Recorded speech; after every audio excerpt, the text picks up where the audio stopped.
네, 안녕하십니까. 불교계의 지성 지광 스님과 함께 대한민국을 향해서 쓴소리, 단소리, 앞담화, 뒷담화, 마구마구 까드리는 지대말 대한민국을 말하다의 심중표입니다. 스님 나오셨습니다. 네, 안녕하십니까. 스님 감사합니다. 제가 네, 반갑습니다, 스님. 야, 스님 근데 매주 갈 때마다 지금 얼굴도 너무 더 귀여워지시고 오늘 의상도 흰색 좋아요. 근데 이 팟캐스트 점점 하다 보니까 사람이 달라지는 것 같아. 좀 젊어지는 것 같고. 굉장히 보기 좋습니다. 네.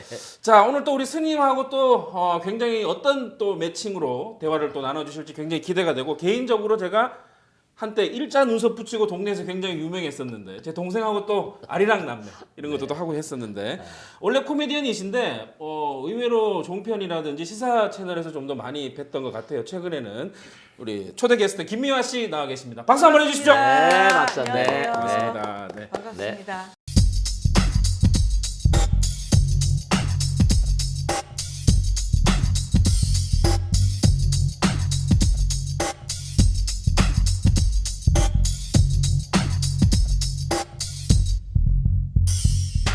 네, 반갑습니다. 네, 저도요. 반갑습니다. 네. 듣고 있었습니다. 우리 네. 지광 스님 광 나신다.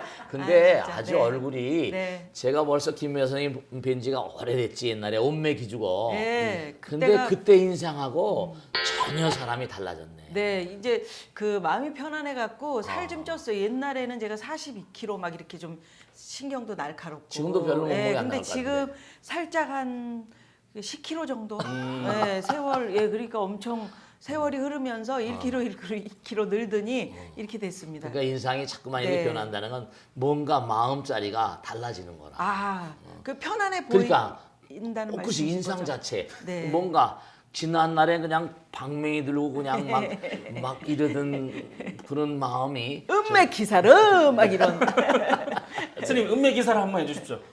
음메 기사름. 이건 아무나 할 수 있는 게 아니에요. 오랜 내공이 필요합니다. 네. 원래 근데 두 분이 잘 아시나요? 아니 스님을 뵌 거는 오늘 처음입니다만은 네. 제가 일원동 살았었어요. 그래가지고 능인 선원을 맨날 그 앞을 왔다 갔다 하면서 저기 한번 내가 가보고 싶다 네. 하는 생각도 있었고, 또 우리 스님은 같은 또 이런 쪽 언론 쪽에 계셨던 그런 경험도 있으셔서 네. 제가 이게 피가 끌린다 그러죠. 네. 그 스님한테 이렇게 끌리는 그런 게 있었습니다. 근데 네. 참 좋으신 말씀이 뭐냐면 인연이란 말이 우리가 흔히 그러죠. 옷깃만 써도 인연이다. 그렇죠. 그리고 이렇게 대화를 한마디 나눌 수 있는 인연이 이게 3,000겁이래 인연이래요. 이게 우리가 이제 처음 만난 것 같지만 뭔가 끌리 뭐 노래가락에도 뭐 생각만 하면 만나게 되는 영화 뭐 한 장면처럼 본 것처럼. 네, 뭐 제가 마음 가운데 항상 온매기주가 살아있어야 오늘 드디어 오늘 만나 뵙게 됐네. 그리고 인연 우리 같습니다. 스님은 네. 제가 옆모습 뭐 앞모습도 오늘 처음 뵙고요. 네. 옆모습도 처음 뵀는데 네. 어쩌면 그렇게 코끝이 이렇게 크세요. 그래가지고 제가- 이렇게 옆모습이 이렇게 어디 가면 항상 어렸을 때부터 네. 뭐 복코 말코 별명이 코하고 코코시네. 지금 안경에 코가 붙은 것 같아요. 그래서 항상 그런 얘기 많이 듣습니다. 고맙습니다. 네, 네. 자, 그래서 이제 뭐 지금 짧게 서로 근황도 좀 들어보고 또 반갑게 보신 분들도 많으실 텐데, 그런 지금 이렇게 편안한 얘기보다도, 근데 이제 TV나 이렇게 보실 때 뉴스를 뭐 자주 보세요? 뉴스를 자주 보지는 못하고요. 인터넷으로 자주 뒤지죠. 예, 오늘 개그맨들은 이제 시의성 있는 것을 굉장히 많이 봐야 돼요. 네, 아이디어를 네, 얻기 네, 위해서. 네. 제가 지금 코미디를 안 하고 있어도 뭐 언젠가는 내가 어떤 재미있는 걸 하나 해야지라는 생각으로 그걸 캐치하기 위해서는 잘 읽어야 되죠. 네, 보고 있습니다. 인터넷은. 자, 요즘 뉴스 중에 가장 많이 대두가 되고 있고 사회 문제가 되고 있는 게 또 이제 바로 묻지마 범죄. 이게 가장 문제인데요. 그래서 오늘은 묻지마 사회로 점점 더 변해가고 있는 대한민국에 대해서 한번 제대로 한번 까보는 시간을 가져보도록 하겠습니다. 묻지마 사회 하면 어떤 게 떠오르시는지. 우선 하여간에 묻지마 좀 무거운 얘기는 무거운 얘기입니다. 네. 근데 이게 겉으로만 본 게 아니라 속도 마찬가지고 묻지마 그러면 너 나한테 묻지마 하면 벌써 통하지 않잖아요. 근데 이게 소통이라는 게 우리가 요즘에 무슨 소통이 부재다 뭐 어쩌고 하는데 사실은 요즘 시대는 소통 과잉 시대야. 왜냐면 SNS다 뭐 페이스북이다 무슨 뭐 인스타그램이나 워낙이 많잖아요. 근데 이게 소통이 뭔가 아니 전부 다 껍데기 소통이라. 그렇죠. 댓글 주고받고. 이렇게 앉아서 얘기하면 그 안에 마음도 흘러가고 정도 흘러가고 뭔가 이렇게 얘기하면서 서로 얼굴 보면서 뭔가 흘러가는 게 있는데 이거는 전부 다 문자로만 하다 보니까 드라이하지. 그러니까 우리가 지금 소통 과잉의 시대에 소통이 결핍된 이상한 그러니까 외면적인 소통은 뭔가 이게 그냥 너무 과잉되고 범람하는 것 같은데 어떤 마음 밑바닥에서 우러나온 진정한 소통, 내면적인 소통 같은 건 상당히 되질 않으니까 결국 내면적인 소통이 오가야지 그 가운데서 무슨 사랑이라거나 무슨 뭐 감정의 흐름도 오고 이렇게 될 텐데 이게 묻지 마라는 게 결국 뭔가 아니 살벌한 얘기잖아. 묻지 마 살인 같은 거. 그러니까 제가 가만히 한번 생각해봤는데 요즘의 사회가 소통 과잉 시대, 뭐 군중 속의 고독처럼 소통 과잉의 시대에 뭔가 소통에 뭔가 부재로 이런 심리적인 문제들이 사회로 표출되는 게 아닌가 그런 생각이 들더라고요. 네. 맞습니다. 예. 네. 예. 근데 강남역 살인 사건 뉴스 보셔서 아시겠지만 그 딱 사건 접하셨을 때 어떤 기분이 드셨어요? 아니 그러니까 전반적으로 지금 뭐 스님도 말씀하셨지만 우리 사회가 너무 건조하고 메말라 있기 때문에 이제 그런 현상들이 자꾸 이제 더 험한 사건들이 벌어지고 이런 상황이잖아요. 네. 그렇기 때문에 저는 보면서 정말 제가 지금 시골에서 살고 있는데 그것은 함께하는 공동체거든요. 그러니까 어떻게 보면은 그 옛날에는 한 마을이 아이들을 저만 해도 제가 아기 공룡 둘리가 탄생한 천지천 거기에서 살았었습니다. 네. 예전에 어릴 때 매우 저는 가난했었고 엄마는 일하러 나가시고 이제 뭐 물건도 팔아야 되고 아버지는 병들어서 누워 계셨고 그러면 저는 어린 미화는 누가 돌봐요? 동네 분들이 정말 가난했지만 그분들이 넓은 평상에서 그 흙마당에서 그러니까 어떻게 보면 온 동네가 한 집처럼 제가 길러졌던 그러니까 어른이 되고 나서 보니까 이런 공동체가 그립다. 어떻게 보면 그게 스님 맞았어요. 진정한 좋으신 인문학이 말씀이에요. 아닐까. 네. 우선 하여간에 우리가 아주 좀 문제가 있는 것이 애감수라 예전에 선인들이 하신 말씀 계셨거든요. 사랑하는 마음 있는 곳엔 물이 있거든. 예를 들어서 우리가 커피 한 잔 마십시다. 무슨 뭐 오늘 차 한 잔 하십시다. 오늘 저녁에 한 잔 하십시다. 뭐 이렇게 사랑하는 건 정말 우리 음식을 사랑하면 침이 나오잖아. 누굴 그리하면 눈물이 나오죠. 맞습니다. 남자나 여자나 만나면 전부 다 물이 흐른다는 거야. 근데 이게 메마르니까 물이 그러니까 서로 공동체라는 건 서로 막걸리도 흐르고 뭐가 그러잖아요. 예. 그러니까 우리 옛날에 선조들은 두레니 향약이니 그래가지고 뭐 이렇게 가지고 서로 공동체가 되고 옛날에 우린 우리 저 농촌에서는 그 전부 다 품앗이 하잖아. 네. 그 다 전부 다 가가지고. 네. 근데 이게 워낙에 지금 닭이망양한 시대가 되다 보니까 서로가 서로에 대한 배려가 전부 다 바쁘다 보니까 이게 결국은 뭐냐면 사회 각양각색의 이 외향적인 병발증이 아니라 내향적인 내면의 정신세계 어떤 그런 질병을 양상하는 그게 서로 통하지 않으니까.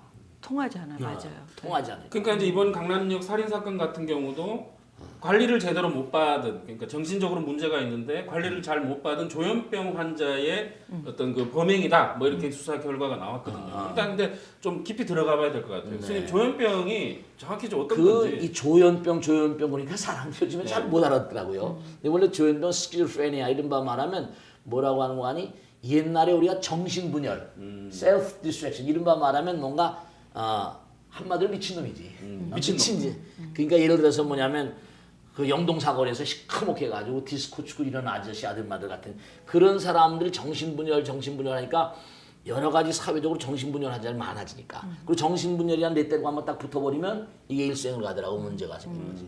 그러니까 이걸 2011년인가 근데 학회에서 조현병으로 이름을 바꿨어. 근데 이것도 결국은 뭐냐? 이 조현병, 이 정신분열, 스키즈프레니아라는 이 질병이 근본적으로 망상, 환청, 뭐 이런 이상한 것이 뭔가 그러니까 우리 인간의 눈이 아니고 또 다른 귀가 열려가지고 다른 상태의 어떤 그런 세계를 자꾸만 사는 거지. 그러니까는 현실에 대한 우리가 지금 항상 뭔가 뭘 생각하다 보면 골머리 생각하다 보면 내가 나를 저버리고 거기 빠져버리잖아. 뭐 예를 들어서 무슨 뭐 술을 마시다 보면 술을 한 번도 못 마시면 술 마시고 자기를 잊어버리면 과대망상 이러면 네네. 알코올 중독처럼. 그러니까 그런 게 자꾸만 망상이 쌓이다 보면 뭐 신데렐라 컴플렉스니 무슨 뭐 컴플렉스 얘기 많이 나오잖아. 무슨 뭐 일렉트로 컴플렉스. 그러니까 이게 자꾸만 자기 현실이 불안정하고 뭔가 현실이 여러 가지로 문제가 있으니까 다른 세계를 자꾸만 생각하는 거라. 망상, 환영 뭐 이런 식으로 가다 보면 결국은 전혀 이 현실이 아니라 다른 세계를 사는 것처럼. 그러니까 이 범죄의 원인이 왜냐면 자기가 사는 세계는 불안하니까. 자꾸만 자기를 몽고하니 다른 차원의 세계로 이렇게 망상을 하게 되니까 과대망상처럼. 그럼 이게 몽고하니 잘못하면 범죄의 원인이 될 가능성이 대단히 커버리지. 범죄의 원인이 된다는 건 동의하십니까? 아니 저는 그 전반적으로 사회 시스템을 이제 우리 스님도 늘 말씀하시지만 이 사회 시스템이 잘 갖춰져야지 된다는 생각은 늘 가지고 있죠. 어떤 면에서 그런 생각을 가지고 있냐면 네. 그냥 이렇게 폄하해 버리는 거 있잖아요. 아, 이 사람은 정신병이 있기 때문에 이런 범죄를 저질렀어. 근데 정신병이 없는 사람도 더 험한 그렇죠. 어떤 범죄를 저지르잖아요. 네. 그러면 사회적으로 왜 이런 그 아주 험한 범죄들이 자꾸만 나오느냐. 그런 시스템 예를 들어서 뭐 개인에게 전가하는 거 있죠. 네. 그러니까 너는 책임을. 그렇죠. 네. 너는 못 배웠기 때문에 이런 식이야. 또는 뭐 강남역에서 벌어진 사건도 뭐 여자를 혐오하기 때문에 그런 거야. 네. 라고 자꾸 그 책임을 어떤 이상한 단어를 뭐 만들어서 붙인다거나 아니면 개인에게 돌린다거나. 스님, 그런 것은 도대체 어떻게 해야 되는지 저는 답을 그러니까 못 참 찾겠더라고요. 그게 중요한 얘기인데요. 뭐냐면 개인에게 책임을 전가할 것인가, 사회의 책임이 어느 정도 있는 것인가. 이 개인과 사회 문제. 근데 우리가 꼭 생각할 건 뭐냐면 사회조차도 책임을 질 줄 모르는 사회를 지켜줄 사회는 아무도 없어. 개인도 마찬가지라 자기가 자기의 책임을 자기 자신의 책임을 뭔가 지지 않는 개인은 어디서 설 자리가 없는 거라. 그러니까 이게 저 같은 예도 예전에 제가 이제 한 운동권으로 목숨을 던져 살 때가 있었는데 네. 화염병 좀 만드셨습니까? 근데 그 당시에는 사회 제도를 바꿔야 된다. 네. 네. 이게 정말 안 되겠다. 아까 김미화 선생님 말씀한 대로 저도 요전에 말씀했던 전형적인 흑수저니까 이게 너무 이 사회 제도가 너무 문제가 있다. 독재라거나 무슨 뭐 재벌이라거나 어쨌든 간에 내 혼자 힘은 약하지만 몸과 마음을 던져 한번 해보자. 그런데 세월이 흐르다 어떻게 해서 고문당하고 도망다니다 보니까 그때 느낀 게 그때는 사회 제도상의 어떤 문제를 뭔가 심각하게 생각했었는데 결국은 김미화 선생님도 어려운 가운데도 이렇게 훌륭하게 성장해서 많은 사람들에게 영향력 있는 사람들로 이렇게 살고 저도 마찬가지로 처절한 어려운 가운데도 이렇게 사는 것처럼 사람들이 뭐냐면 사회 제도에다가만 자꾸만 전가하는 그런 사람들이 많이 늘어나면 사회가 그 많은 다중들을 다 안을 수 있는 제도를 만들긴 대단히 쉬울 게 하거든. 그러니까 우선 사회도 개인들이 모인 게 사회니까 또 개인이 사회를 형성하고 사회가 개인에게 뭔가 영향력을 행사하는 건데 어디까지나 개인이 자기에 대한 책임을 질 수 있는 그러한 인격을 갖추도록 사회가 키워줘야 되는 거예요. 교육이라거나 그 대체로 보면 어린 시절에 여기 본 뭐 묻지마 살인도 마찬가지고 전부 다 뭐 사패산 살인 뭐 전부 다 이게 문제가 뭐냐면 미국에 한스 빅터 버드리치라고 비판사회학의 대가가 있는데 이 사람은 미국은 돈이 많으니까 네. 비판사회학에서 이 사람은 26년간 미국의 고아원하고 이 보육원에서 커나온 아이들이 어떻게 성장하는가 이걸 26년간 조사했어요. 그러니까 아이디 카드가 있으니까 어디 이상한 건 다 나오잖아. 근데 너무 놀라운 게 26년간 성장한 다음에 87%가 전과자가 돼. 그러니까 커났을 때 엄마 아버지가 아들 딸들 하나 키우기도 어렵잖아.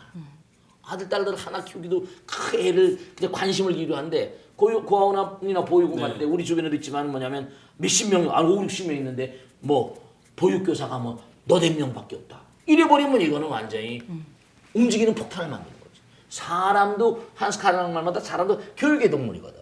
끊임없이 교육을 시켜. 우리 어른이 돼서 공부하잖아. 네. 저도 공부하고 사니까. 항상 끊임없이 공부해야 되는데 스스로가 스스로를 뭔가 개량하려는 의지가 없는 사람들은 그 책임을 사회에 돌릴 수가 있지. 우선 자기 책임, 자기의 책임. 그러니까 어렸을 때부터 우리가 엄마, 아버지 슬하에 태어나서부터 끊임없이 너는 너 인생의 주인공이다. 이런 걸 심어주는데 자꾸만 사회가 실패하다 보면 사회도 책임을 져야 되고 우선 개인이 큰 뭔가 책임을 져야 되고. 그 스님께서 지금 말씀하시는데 제가 하나 이제 궁금한 것은 뭐냐면 그러니까 사회 전반적인 시스템이 잘 돌아가야 된다고 말씀드렸던 거는 예를 들어서 살인을 저질렀어요. 아까 그 정신병 있는 사람이 그랬을 때 그 사람을 그냥 너는 정신병이 있으니까 너는 정신병원에 갇혀서 평생을 지내야 돼. 그러니까 사회하고 격리시켜야 돼. 예를 들면 여기에 있는 아까 87%의 전과자가 되더라. 그 친구들이 돌봄을 못 받았을 때 그 사회 전반적인 시스템이 그렇게 되는 거잖아요. 87%의 전과자를 만들어 버리는 거잖아요. 그렇죠. 그러면 그럼 그 친구들을 우리가 어떻게 해야 이런 범죄가 없이 제가 예, 예. 그 범죄를 줄일 수 있는 좋은 방법은 제가 생각할 때는 그런 고안의 그런 친구들한테 뭐 이렇게 사랑을 준다는 이런 그냥 아주 표면적인 얘기보다 지속적인 교육이 필요한 것 같아요. 그러니까 사랑이란 말을 거꾸로 생각하면 저는 개인적으로 제어하는 힘이라고 생각하거든요. 나를 사랑하는 누군가 있기 때문에 나는 무언가를 할 때 실수를 하거나 더 이상 큰 죄를 지으면 안 된다는 그 사랑 때문에. 근데 누가 사랑해주기 때문이 아니라. 아니 그런 어떤 예, 이어지는 이 내용들에 대한 교육들을 계속 좀 받을 수 있도록. 그런 의미에서 스님이 하시는 사회복지 차원의 일들 굉장히 많이 하시잖아요. 근데 제가 그 이야기를 보니까 듣고 우리 싶어요. 김미화 선생님도 뭐냐면 사회복지에 굉장히 관심이 많으시요 근데 결국은 웰페어나 웰빙이란 말 같은 것들이 우리가 너무나 외향적인 뭐 배고픈 밥을 주고 몸이 병 나오면 치료해주고 외로운 사람 집을 주고 이런 외향적인 사회복지가 대부분이라. 그렇죠. 네. 그런데 이거는 소셜 웰빙이라는 게 이른바 말하면 정신적인 웰페어가 너무 취약해. 또 하나 그리고 보육교 나도 사회복지 사업을 하고 있지만은 보육교사들을 좀 가르치는 시스템 보면 전혀 그런 내용이 없어요. 제로야. 그 고객들 이른바 말하면 내가 사회복지를 하면서 웰페어 많은 사람 하면서 그들의 마음을 다루거나 심리 상태라거나 그들에게 애정을 준다거나 신중선을 뭔가 그러한 점에 대해서 참 이게 그러니까 위정자라거나 그 사회복지 담당관이라거나 이런 분들이 전혀 그런 마음의 복지, 정신복지랄까? 그런 이 사이킥 웰페어 이런 그런 정신복지, 스피리추얼한 그런 면에 전혀 노라, 제로라. 그러니까 감옥이 아까도 좀 말씀하신 대로 예를 들어서 무슨 뭐 소년원이나 예를 들어서 무슨 어렸을 때 무슨 고아원이나 보육원 컸다. 그럼 그 선생님들이 한 5, 60명 되는데 너댓 명이 5, 60명 어떻게 키워? 밥이나 먹여서 학교 보내는 거지.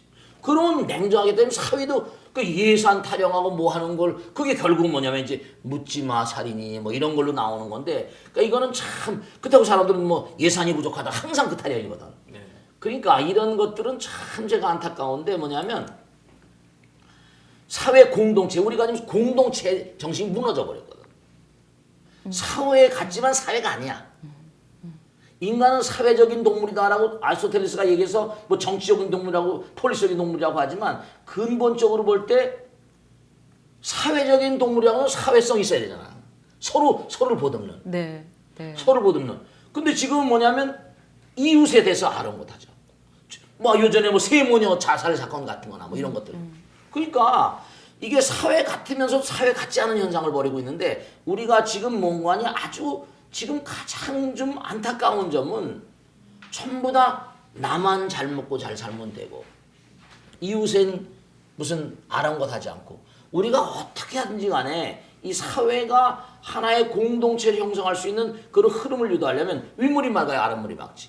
그러니까 여러 가지로 보면 사회 제도상의 문제도 뭐냐면 정치를 보면 뭐 야당 여당 뭐 파가 갈리고 막 이러다 보니까 분열된 신상 같은 것들이 이게 상당히 심각한 문제고 갈라지면 뭉치면 산다 그랬잖아. 네. 뭉치면 살고 흩어지면 죽는 건데 이게 전부 다 갈라져서 전부 다 뭐냐면 계파 이기주의 같은 거라거나 무슨 뭐 집단 이기주의 같은 거라거나 이런 것들이 전부 다 하니까 뭐 비정규직 정규직 해가지고 그러면 비정규직을 도와야 되면 정규직이 좀 양보를 해야 되잖아. 그 등등의 문제가 있으니까 그래서 보면은 이게 이 아까 스틸 프렌드도 얘기 그랬지만 뭐냐면 정신분열 이런 현상을 일으킨 사람들은 그게 분열되는 이유가 아까 얘기하신 대로 뭐냐면 정말 사랑이 부족하다. 요즘 근래 뭐 남자인가요? 예.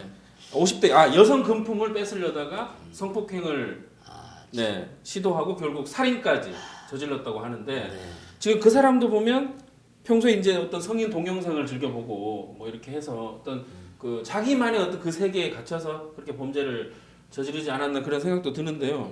스님 야동 보신 적 있으십니까? 야동.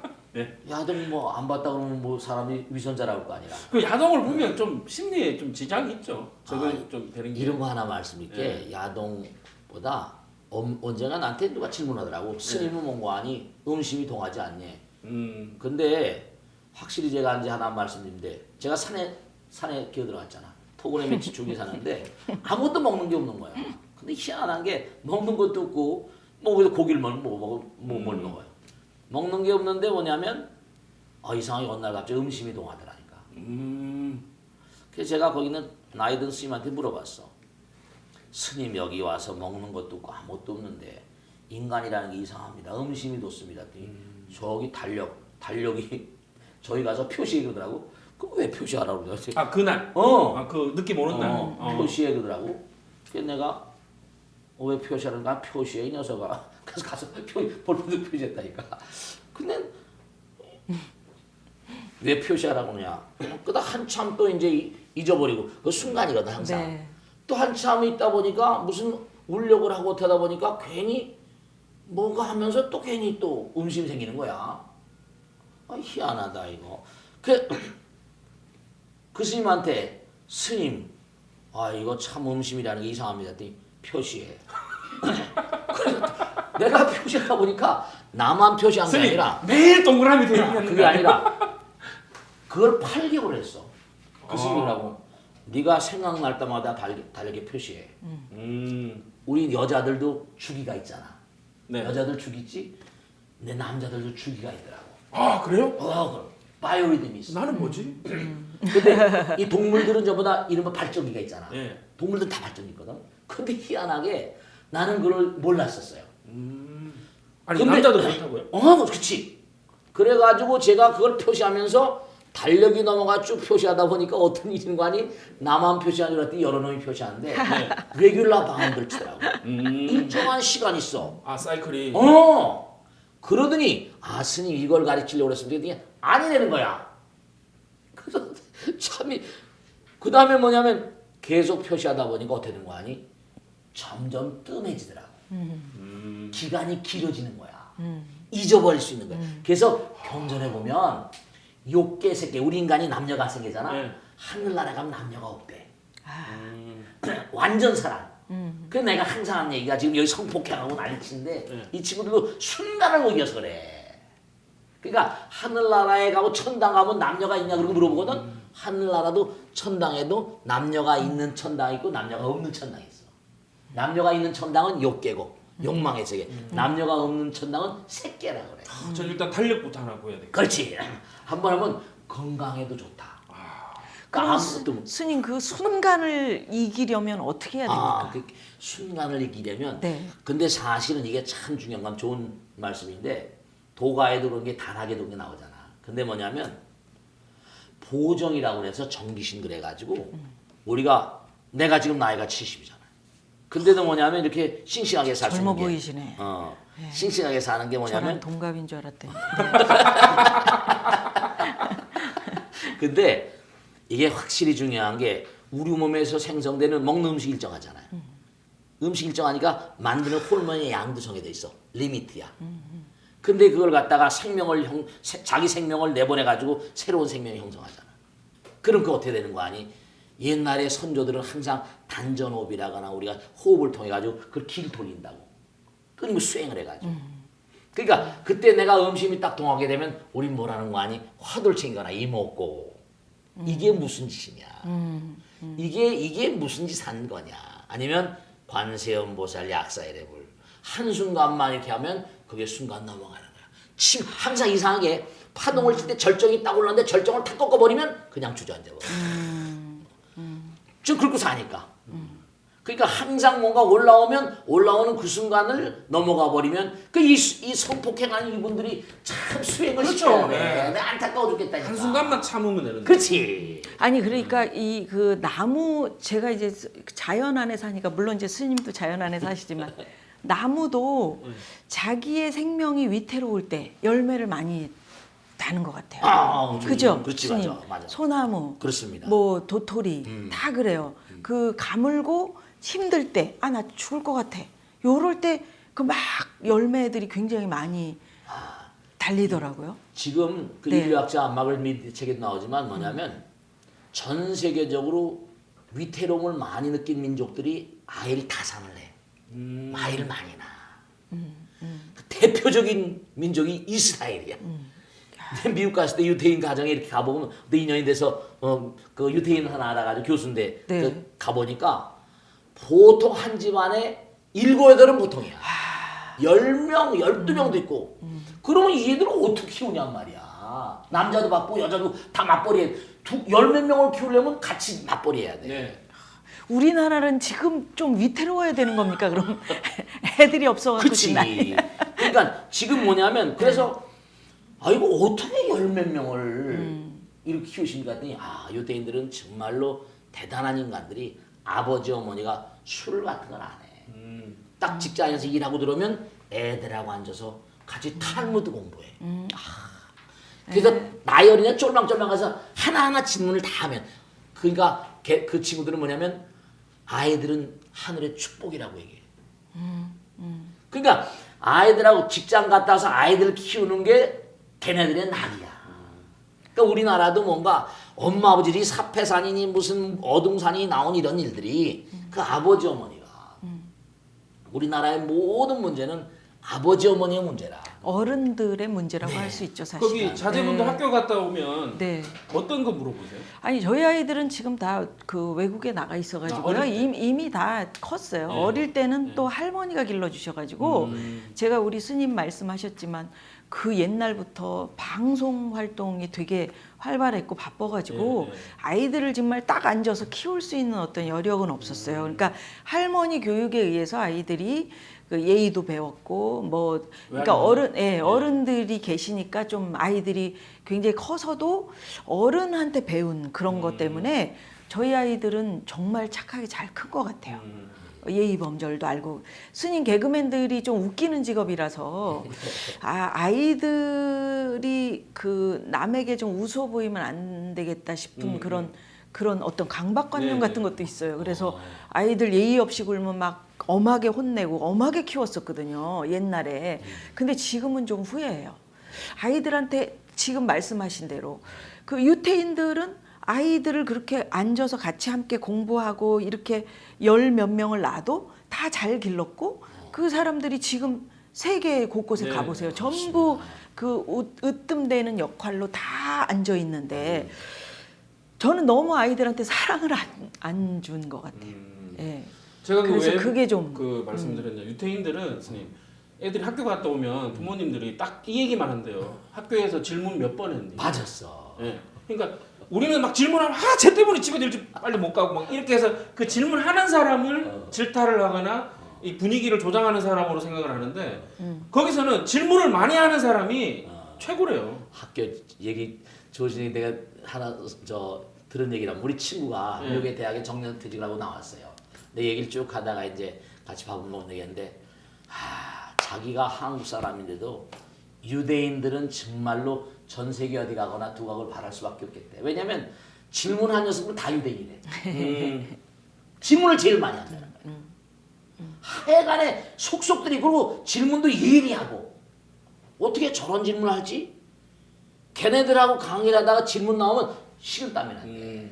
그러니까 질문 얘기를 하셨는데 결국은 우리가 참이 위정자들이라거나 사회 제도도 마찬가지지만 제가 너무 안타까운 건 뭐냐면은 묻지 마세요. 아까도 좋으신 말씀이 뭐냐면 problem child, 교육학의 자문인 거예요. problem child under the problem parents.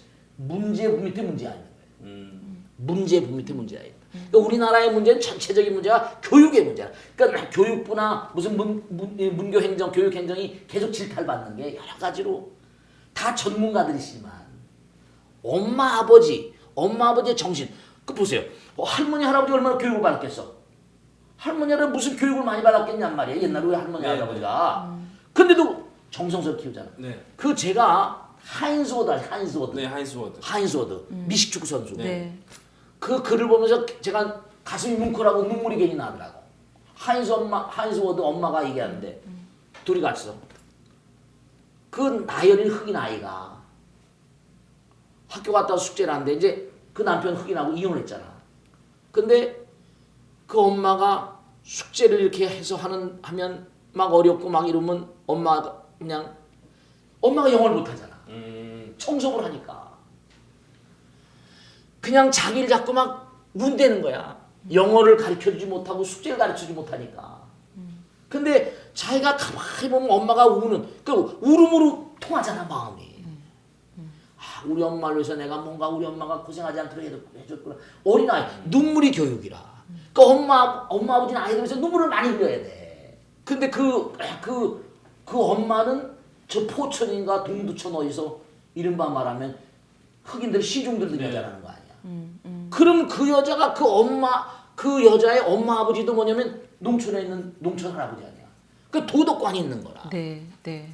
그런 할머니 할아버지의 도덕. 그러니까 페스탈로치가 말한 대로 100천만 명의 무슨 교장 선생님보다 한 명의 아버지 어머니가 더 훌륭한 그런 그 선생님이라는 거 아니야. 네, 네. 그게 참 중요한 거야. 그럴 수도 있는데요, 스님. 저희 엄마 같은 경우는 이제 친정 엄마. 예전에 제가 어렸을 때는 저희 엄마가 실제로 저를 사랑해서 그렇게 저를 때리고 참 그렇게 우셨는 줄 알았어요. 근데 나중에 알고 보니까 엄마가 사심으로, 그러니까 자기의 분을 못 이겨서 막 걸레를 막 저한테 던지고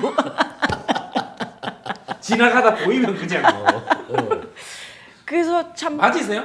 네, 맞- 맞이죠. 아, 그래서 네. 우리 스님이 얘기하신 대로 부모님들이 사랑으로 우는 건 그거는 좋은데 예를 들면은 저 같은 경우도 아까 이제 애를 엄하게 하다 보니까 제가 화난 거를 예를 들어서 남편한테 화난 거를 아이에게 풀거나 그러니까 자기가 화난 거를 아이에게 푸는 경우도 엄청 그건 있더라고요. 맞지. 네. 그러니까 뭐 꼭 어머니라고 해서 100점짜리 어머니가 있겠어요. 뭐 근데 사실은 저는 그래도 친어머니니까 나보단 낫을 거예요. 나는 계모 밑에 컸으니까. 왜 옛날 말에 뭐냐면 그 친어머니가 때리면 멍이 안 들지만 계모가 때리면 멍이 든다 그러잖아. 근데 처음에 들어와서는 뭐 계모가 들어왔나 보다. 이제 그런 이제 어렸으니까 그냥 그런데 애를 딱 나니까 달라지더라고. 아니 참밥이야.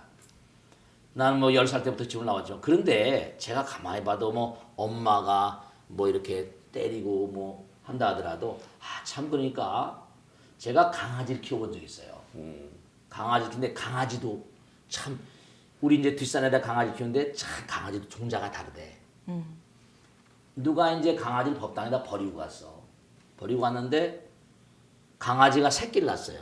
어떻게 뒷산에 가다 연애를 걸어 새끼를 낳은 거야. 네네. 그 몇 마리가 나왔는데 이 강아지는 새끼들이 와서 큰 밥통에다 밥을 주면 새끼들이 와서 먹으면 이 엄마 강아지는 하고 스님 소리 좀 해줘. 진짜 쫓아버리는 거야. 개소리 진짜 잘하신다.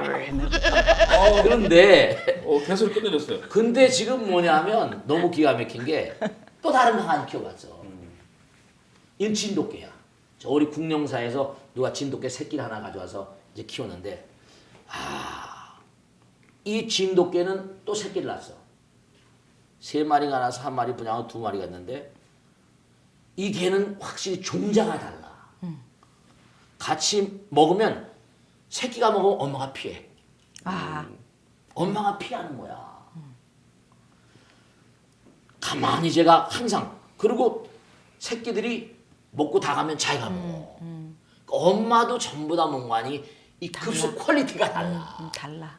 그러니까 제가 볼 때는 김미아 선생님 어머니는 아마 그때 뭐 이렇게 하는 것보다 또 이런 거 있잖아. 사랑을 하지만 또 사랑이 뭐 표현을 알아요. 아는데 우리 스님은 정이 많으셔갖고 내가 한마디 하면 그걸 다 설명해 주신다. 아니 그냥 엄마가 이런 엄마도 있고 저런 엄마도 있고. 네. 아이고 우리 스님.